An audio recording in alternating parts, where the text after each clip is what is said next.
Hello, welcome to the Path 11 podcast. I am your host, April Hanna.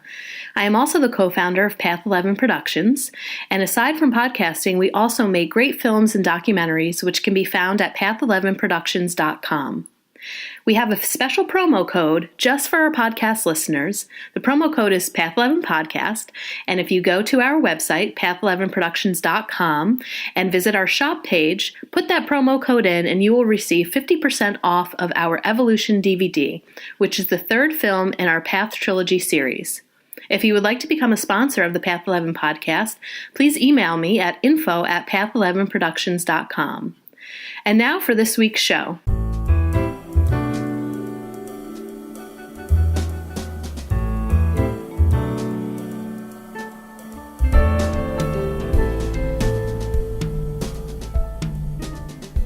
So today I'm joined with Tisha Morris, who is a Feng Shui expert, intuitive business and life coach, and self-help author of Clutter Intervention, How Your Stuff is Keeping You Stuck. And that is the book that we're going to be talking about today, but she's also the author of a few other books, Decorating with the 5 Elements of Feng Shui, Mind, Body, Home, Transform Your Life One Room at a Time, and Feng Shui Your Life, the quick guide to decluttering your home and renewing your life. Prior to entering the healing arts, Tisha practiced law and obtained a fine arts degree in interior design. She's a certified Feng Shui consultant, life coach, energy healer, and yoga instructor. Tisha is based in Los Angeles and works one-on-one with clients in their home and businesses, and also facilitates workshops and certification trainings. She is the founder of Earth Home School of Feng Shui, host of Feng Shui Your Life podcast, creator of the Earth Home product line, including the original Smudge Spray and Feng Shui for the Planet, a social initiative to help promote better living spaces across the globe. Welcome, Tisha. Thank you so much. So I'm really excited to talk about this Clutter Intervention book. I get teased a lot by my family and friends saying that I'm too much of a neat freak. I was also reading, I think it was maybe a few years ago, that sometimes the empathic personality can be very thrown off guard when they are around a lot of clutter. And I notice sometimes that if I am at some friends' houses or in a home that has a lot of clutter, it's not very organized, it's kind of hard for me to think. Yes. So absolutely. And I think we're becoming more and more aware of this, everyone in their lives, and realizing the effect of visual clutter. I just make the difference between visual clutter, things that we can see, and then there's clutter that we hide in our closets that we hide away so we don't see, that has a kind of a different impact. But what you're referring to is what I call visual clutter. And there's so many studies now about proving exactly what your experience is. So it's, I think we're becoming more sensitive in general, and just becoming more aware of our environment and its impact on our lives. Yeah. So before we get into the book, I would like you to introduce yourself a little bit more to our listeners. It sounds like you have a really interesting path of life and how you came into learning about Feng Shui and wanting to teach it. I know you're also a yoga instructor. So if you can kind of bring us through your path and what brought you to where you are today, that'd be great. Sure. I always say I came into Feng Shui through the back door because it certainly was a winding path to get there. And I never would have thought growing up or even in my early adulthood that this would be my path. And I just kind of followed the next carrot and I've ended up here. But I started out as a practicing attorney for several years. I clerked for several judges and was really on that law track. And except for the fact that the first day I started practicing law, I did not like it and immediately knew that I was going to have to divert this path somehow. And around that time, what fell into my path was interior design. And so I enrolled in an interior design degree program that I did at night while I practiced law during the day. And over a period of 5-6 years, I gradually decreased the law practice and increased my holistic arts training and practice. And my first entree into the healing arts was yoga, and then doing energy work on people. And really what brought, of course, I had the interior design. I always had this affinity of spaces and home. What I didn't realize at the time was my astrology, which I'm a Cancer sign, Taurus moon in the 4th house. So it's like I could not have escaped working with the home. So had I known my astrology early on, it would have been a quicker route to knowing really what my purpose and where my skills lie. But I purchased a home that needed a complete renovation and started to understand just how integrated our energy is with our home's energy. And it's almost like a marriage of like getting to know each other and your energies merging together and one affecting the other. And so that was when I began writing my book, Mind, Body, Home. And that's really what took me into formally studying Feng Shui and realizing that this is, something that the ancients knew thousands of years ago, and so that's kind of what led me to where I am now. Great. And I don't want to assume that all of our listeners know what Feng Shui is. So before we kind of use the term a little bit more, can you explain this ancient technique that has been used, like you said, for thousands of years, and what exactly it is, how people use it? Sure. So yeah, it is thousands of years old. No one really knows exactly how far it dates back because it was just passed down orally. And it's from China. And it is all about aligning our spaces in a harmonious way, and to bring in beneficial energy. It's really about the flow of your space. There's so many aspects to it. There's the 5 elements, of which I wrote a book about that, of how to arrange the 5 elements within your home to bring about the most harmonious energy, which really you're just replicating nature using everyday items. And then there's so many different facets to Feng Shui, but overall it's really just it's like acupuncture for the home. It's like getting your home's energy in alignment, just as you would your own body. And that's actually the jump I made from energy healing to Feng Shui. I realized, working with the energy body, people's energy bodies, is the same as working on a home's energy body. And that's actually kind of what took me into the home. And there's aspects of space clearing where you're clearing the energy in the home. So, the word Feng Shui was the closest thing I could come to call what I was doing. And even now, I have my own flavor of working in spaces, and even the way I teach is kind of my own brand in a way, because my goal is to create supportive spaces for people, and whatever that means, and for people to love their home and their space and want to come home and let it nurture them and feel safe and expanding at the same time. And so many people come home to challenging spaces that just is another thorn in their side. And that's the last thing the home space needs to be. And this is also true for businesses as well. Yeah. And, right in the beginning of your book, you talk about that the average home has about 300,000 articles in it. Pieces of, I thought about that. I was like, oh my goodness. That's amazing. I mean, I'm sure, anybody that reads your book, right? This was my process. The first thing I did was, that was in the very beginning of your book. And I was like, oh my gosh, let me think about this. But, when you think about all the little things that you have in your drawers and stuff like that, it's like, wow, that really could be possible. Maybe I do have that much stuff. So, one of the things that I found in reading your book was having true self-reflection in the moment of reading it, reading a chapter and then looking around, and reading a chapter about the closets and taking a look at my closets, reading about the section on clothes and saying, gosh, how old is that dress that I have in there? Did I wear it to an interview? Did I used to wear that for work? So, that's one of the things I really enjoyed about your book is the self-reflection. I don't think that people can run away from their homes and what they are like without reflecting when they're reading your book. And you do talk about how our external space and, the space in which we live in is also a direct correlation to how we're feeling internally. Yeah. Well, I love that you started out saying that you're a neat freak, because in some ways I kind of wrote this book for the neat freaks out there, and also for the people who prefer more things around them, because my approach to clutter is not about the quantity, but about the quality of the items that you're holding on to.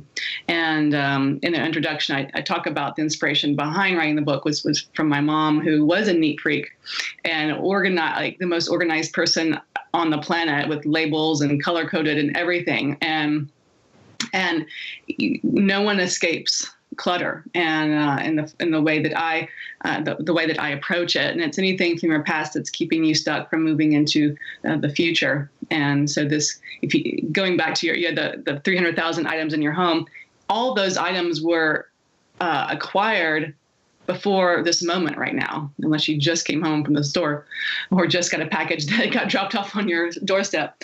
And so it's really about sifting and separating the wheat from the chaff of, does this really represent who I am today or who I want to be? And really using that as a definitive marker, because everything in your home, like you just said, is a mirror of ourselves. And what are we putting out? What are we beaming out to the universe as to show who we are of these 300,000 items in our home? Are 100,000 of them you from college, or you from even last year in a different occupation? And so it really mirrors our identity. And so we have to be mindful of, is this the identity of who I really am or want to be? Yeah. And, when I read that part in the book too, I was like, gosh, she's so right. Everything in my place right now is all from the past. Like you said, unless you've got something today, everything really is a representation of the past. And I thought it was interesting too about when you were talking in the book about collecting things, people who collect certain things. And then I also thought about sometimes of family influences or friends' influences, where maybe they might know that we like dragonflies, or you use the example of Santa Clauses. And, then all of a sudden, people can be like, oh, well, I'm just going to identify her with dragonflies all the time, so I'm going to buy her stuff that only has dragonflies and Santa Clauses, or, my mom loves Santa Clauses, so now she's going to gift me a Santa Claus each year for my Santa Claus collection. Right. Yeah, collections are funny. They are a hyper representation of some identity aspect that hasn't been fully realized in some way. It's the reason boys or even adult men collect baseball cards. It's an aspect of this. It's unrealized aspect of being kind of this hero or being a star. It doesn't even have to be about baseball. And when we start to lose interest in whatever we're collecting, it's because we're fulfilling that, whatever that is that we're really wanting or needing. And so, for example, in the baseball collection example, when a grown man starts to have success in his work and business, then the baseball collection won't be as interesting. Yeah, and you do have a section as well in the book talking about that identity crisis. And I'd like you to talk about, how maybe even sometimes our ego comes into attaching to identity through certain things, whether it be our clothes, the awards that we get from work, those collections. We're all trying to the ego seeks to be separate, to be, I guess, recognized in some way, to be special. And through your book, as you go through each different types of things that people either collect or hang on to or have in their homes, that was another theme that really came out. Just as human beings, we're trying to figure out who am I? What does this mean? Now that I collect this, or I have this, or this represents me, it's kind of like the ego saying, I need some sort of identity, so let me surround my whole world with these physical objects and things. Yeah, you said it exactly. And when I started on this journey of writing this book, I really explored the why of why we hold on to things, or why we even want things to begin with, because I believe if we know the why, then the how we let it go, or whether we make that determination to keep it or let it go is much easier. And so when I started to realize the why, I realized it all comes down to identity. And it really, our obsession or possession with things begins around age 2, when we go through individuation. And we really never grow out of that, and that because that is the ego formation. And so that age, we realize that we are separate from our toy And so that begins the beginning of possession. And so this is my green truck, or this is my red ball, and it's mine. And so we begin to identify with that green truck. This green truck is me and mine, and it represents that me as a child. And, it's obviously in the subconscious level at that age. And we really that continues on for the rest of our life. And now it's, this is, I use the example of, of phones. I identify with the rose gold iPhone, whereas someone else, identifies with the Samsung, more techie phone. And so everything that we have represents an identity of ourselves. And so when you go through if you come across an item in your home that you're not sure why you're still keeping, and you're kind of it's a little bit of a tug of war to get rid of it or not, think about the identity that you associate with that. And so much of the identities are obviously past related, and these identities that we still are holding on to, even if they're not applicable anymore, because they served us in some way, or we still have unresolved wounds or grief from it. It could be identity around having been married, and maybe you were married to a successful business person, and that was, so it's always the identity even goes a step beyond what you even think it is. So it's not just being married, but it's like being married and having the social standing that you had, and that's and now you've divorced, and so not only the identity of being single now, but maybe a different social status that you're still holding on to, and really getting really true with yourself and clear about if that past identity is in the past, if it's still serving you. When you let go of that, which it's represented through an item, it frees up so much energy and space. And this is really where the healing takes place. You can then step into who you are now. And this applies whether it's a career, any kind of relationship. Even we hang on to our stories, cities that we've lived in.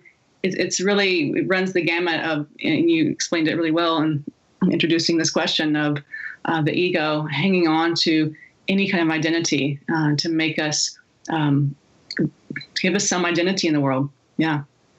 Yeah, you also gave a great example in the book about looking at, and I'm probably going to mess up the wording a little bit here, but about looking at our homes very similar to when we create vision boards. And you do talk about law of attraction and manifesting. And if you think about, if anybody or any of our listeners, I'm sure many of them have either made a vision board themselves or know the concept of a vision board. It's like you basically put on there what it is that you're trying to manifest and bring into your life. And then when you gave that metaphor of now picturing your living surroundings as a live vision board and what that looks like, and that was just a great way to look at it. I love that example.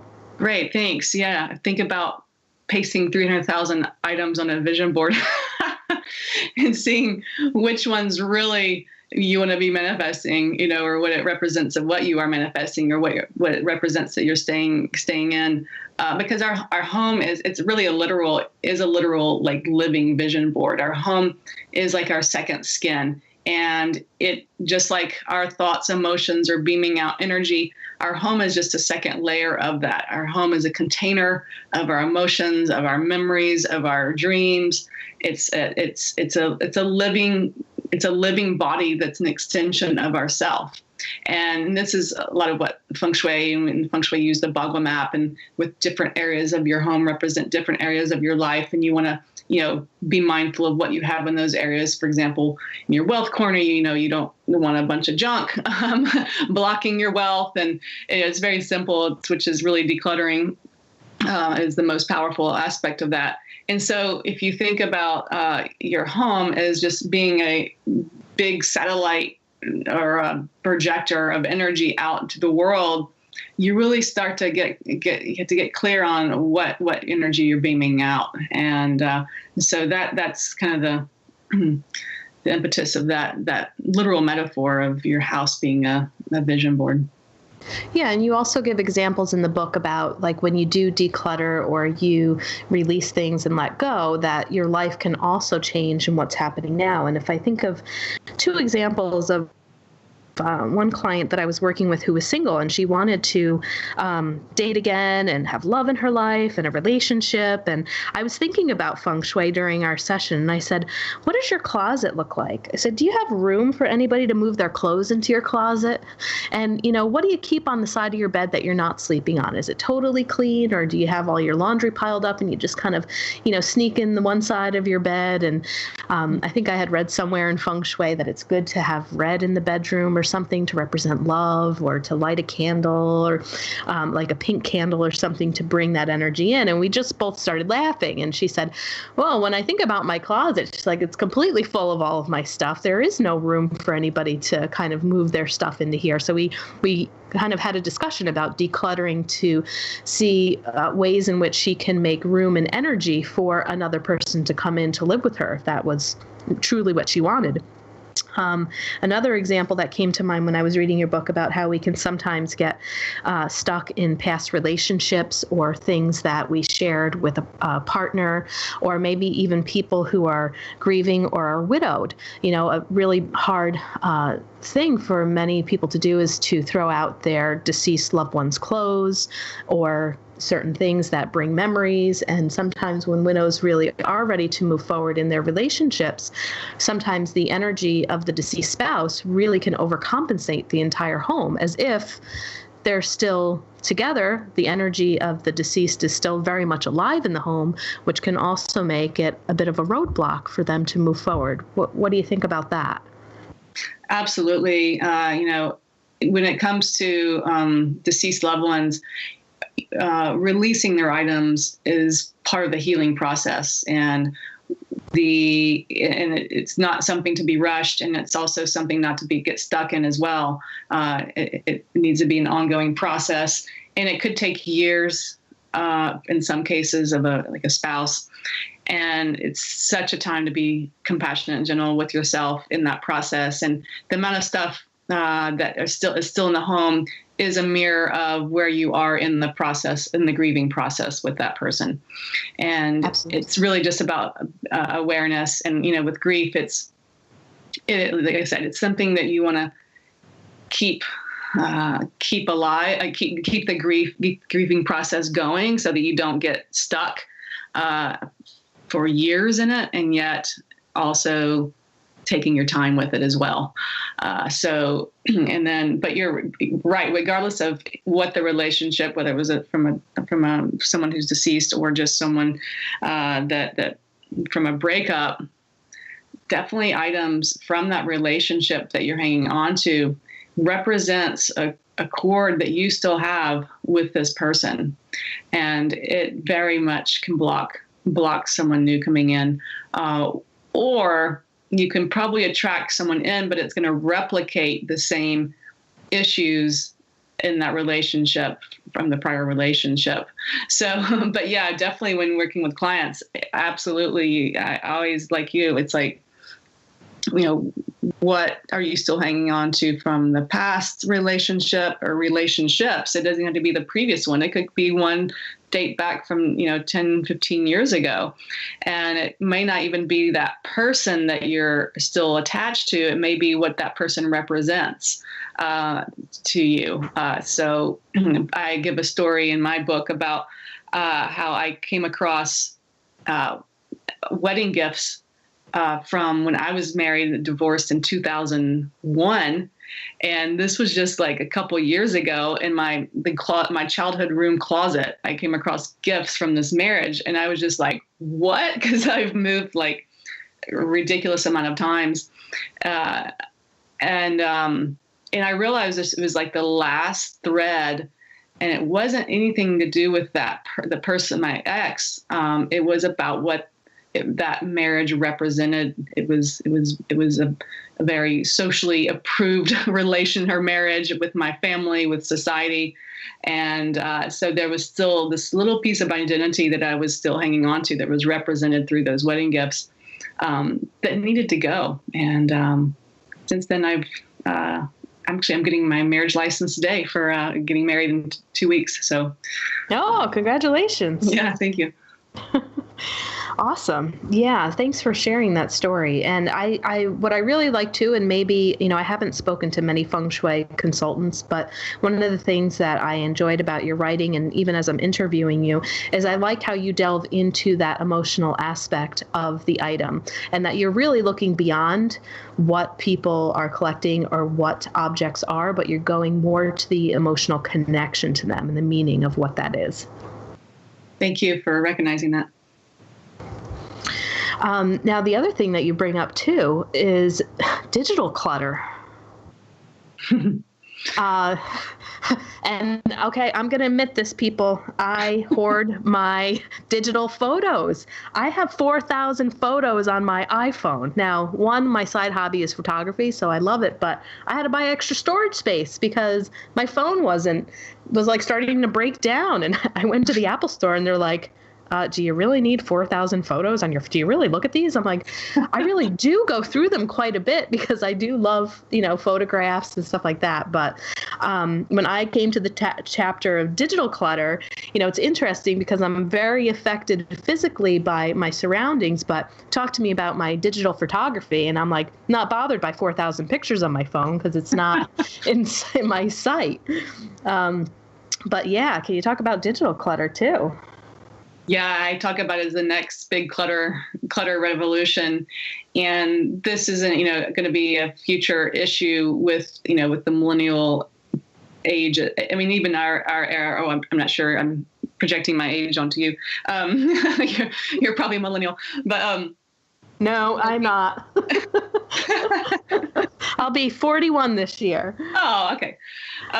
So we're moving from what I call the third dimension, which is our physical, tangible world, into more of what I call the fourth dimension, which is the mental kind of invisible space, the kind of the cloud. It's where our thoughts and emotions hang out that we can't see, but we know they're there. And we're moving more and more from the third to the fourth.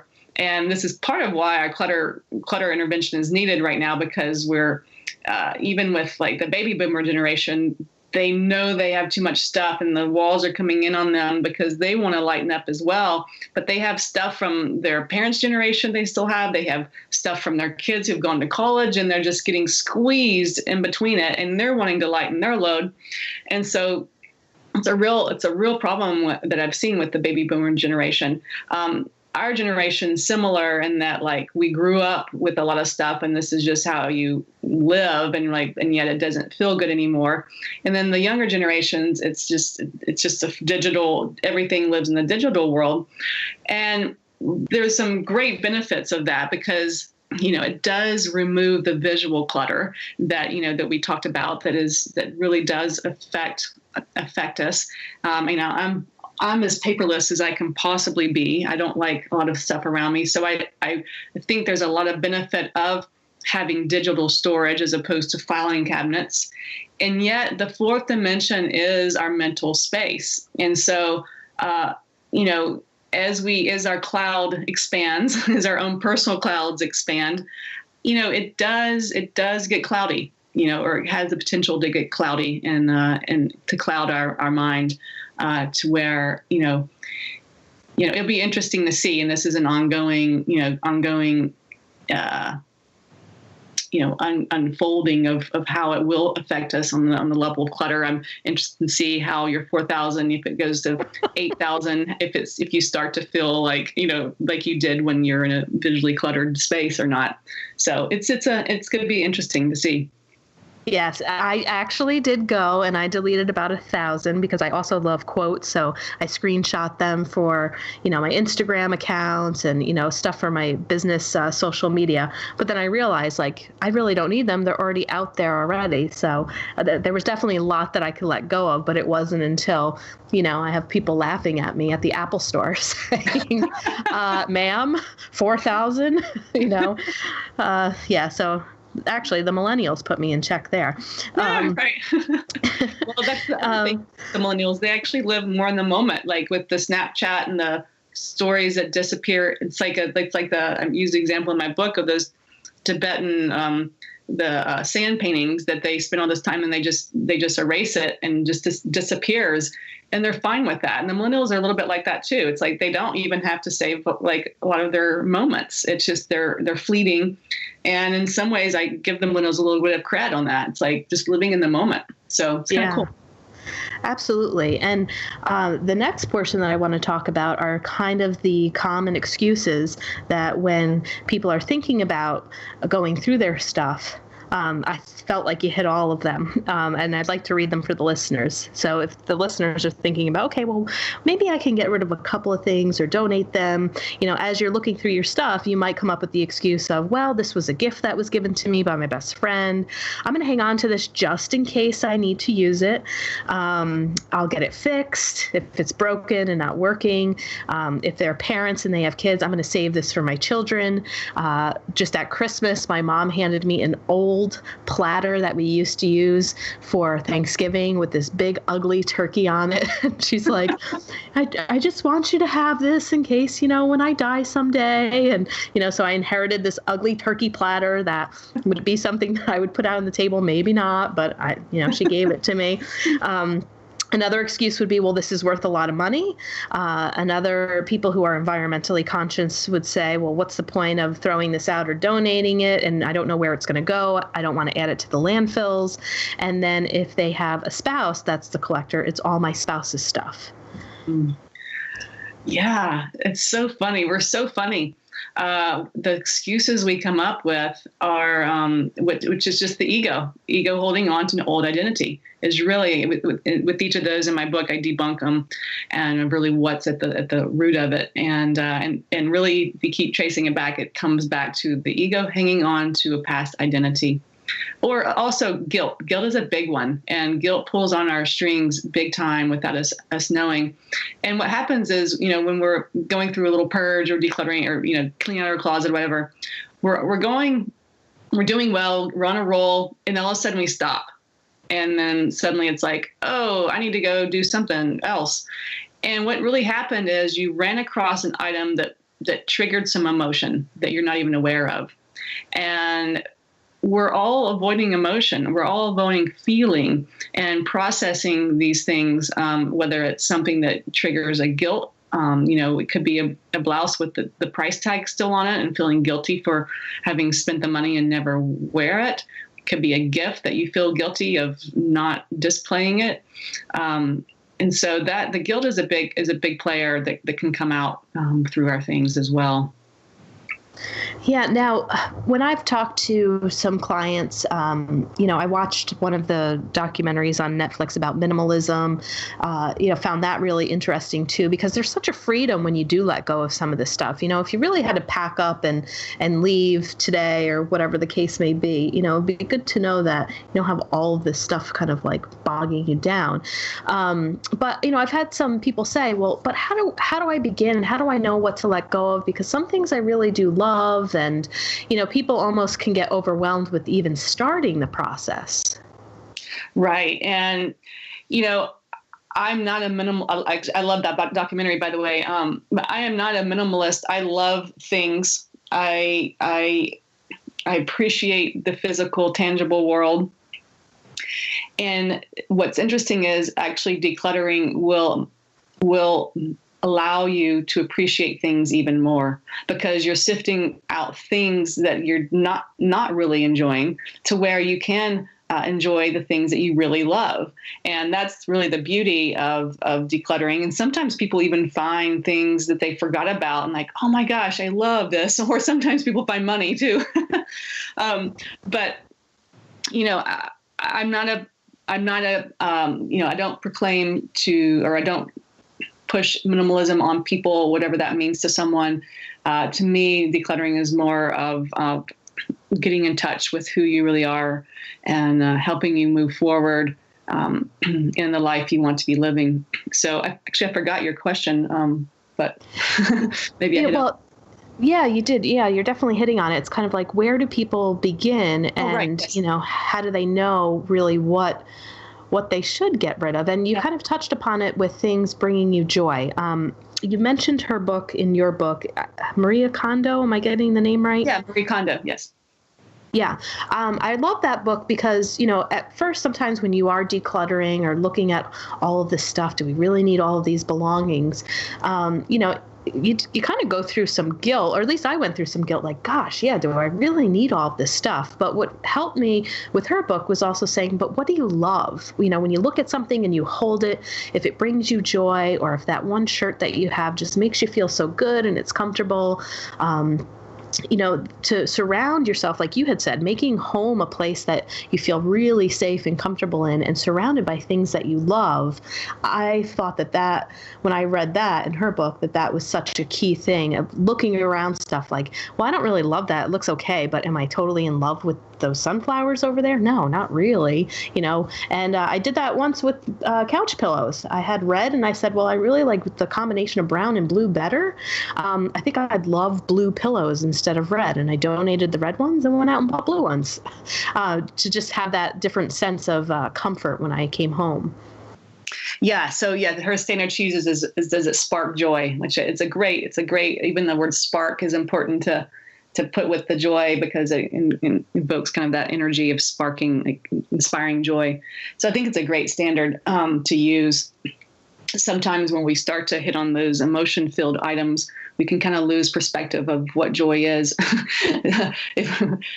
sometimes. And so, one of the very practical tips that I tell people is start with the easy stuff. Start with things that you don't want, that it's easy to put in the bag. And then, because that's going to help free up the energy and create some space and kind of get the ball rolling. But, we all have a natural desire and proclivity to declutter. It's part of the 5-element cycle of Chinese medicine. It's the releasing, we accumulate things and release things. It's a very normal process. And yet we kind of got off track with it.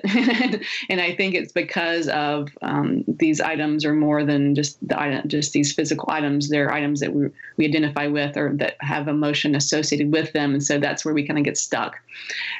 So, try to have a regular outflow of things on a regular basis, of things that are, easy to get rid of. And then, don't start with the basement of the boxes of family photos from years ago. You're not going to get very far. You're going to in your decluttering project. But when you have those moments of where you're on a roll and just inspired to get rid of things, that's the best time to go with it. It's hard to force it, but when you have that natural desire. And we all have it. It's like we're like animals. It's like that there's sometimes it's in the spring cleaning, or maybe it's in the winter. Maybe it's when you've bought something new and you want to clear out your closet to put it in, or maybe you're wanting new things and so you clear out. So there is a normal process, and if you go with that and tap into your normal process within yourself, it's going to be a lot easier. Yeah, now I'd like to just switch gears a little bit, just moving a little bit away from the book. And I'd like you to talk a little bit more. You have some interesting things on your website. The Smudge Spray, I'd like to hear about that. And you also have a Feng Shui app that people can download. But can you tell me a little bit of what the inspiration was behind making the Smudge Spray, and what exactly is it? Yeah. So it's a spray that's used in lieu of burning sage. Burning sage is a common method, that's originated with Native American traditions of clearing the energy in spaces. And so that's one of my services that I do for people. And several years ago, I was getting tired of coming home smelling like smoke. And I was like, there's got to be a cleaner way to clear spaces. And also there's got to be a way to bottle myself so I can be in homes without being in them. And so I kind of channeled this formula, and so it's been out since like 2010. And so it's in a lot of stores across the country, and available on my website as well. It's it's actually more effective than burning sage in most cases. So it's very, very potent. And why is it more effective? I mean, I could tell from the labels that there's eucalyptus in there. There's some cedar wood. What is the difference with combining all of those together than a typical sage stick? Yeah, so sage is just a clear, clears the energy. It's very effective. Don't get me wrong. And when I'm clearing space, like clearing some serious crap, for lack of a better word, I will use a combination of methods in addition to my spray. But for just good general clearing, the spray it has the same clearing properties of sage, but it also it's a rosewater base, so it also lifts raises the vibration within the space. So it kind of, because when you space clear, you always want to, for listeners, if you do space clearing, you always want to have an intention of why you're clearing, and so then you clear, and then you want to after that invoke a new intention or new energy into the space, because once you clear, it's like a blank canvas. And so you want to infuse a new energy, new intention into it. And so with my spray, it has the clearing properties, but it also invokes kind of this higher vibration energy into the space as well. Yeah, and we have had guests, talking about essential oils and the property of the oils, and I know that the rose oil does hold one of the highest vibrations of essential oils as well. So when you're talking about that, right. I know our listeners are familiar with that as well. Okay, the other thing I'd like you to talk to our listeners about is you're the founder of Earth Home School of Feng Shui. So people who are interested in maybe learning more about this, turning this into a career, what do you offer at your Earth Home School of Feng Shui? So, yeah, I have my next my next online course starts February 12th. And I've been doing these trainings for, someone just asked me yesterday, since 2011. So I guess that's 5 years? Oh, no, that's 7 years. I usually hold them about 3 or 4 times a year, and online, and also I do an in-person one about once or twice a year. My next one is going to be in LA in April. And so, yeah, this is one of my favorite things about what I do, and that is to teach people to do what I do. And my mission is to bring this information and this work to as many spaces on the globe as possible. And the best way I know to do that is to teach people how to do it, and for them to go out into the world as well, to multiply myself as much as possible. And I have people, when I had the online course, I do have people from all over the world that participate and take it. And it's very rewarding to me, and seeing what my students are doing in the world, it just really makes me so happy. I just was on Facebook, and one of my students is doing a workshop in her area on Feng Shui for after the divorce process. And just these kinds of things makes me so happy to see the amazing work they're doing. So, yeah.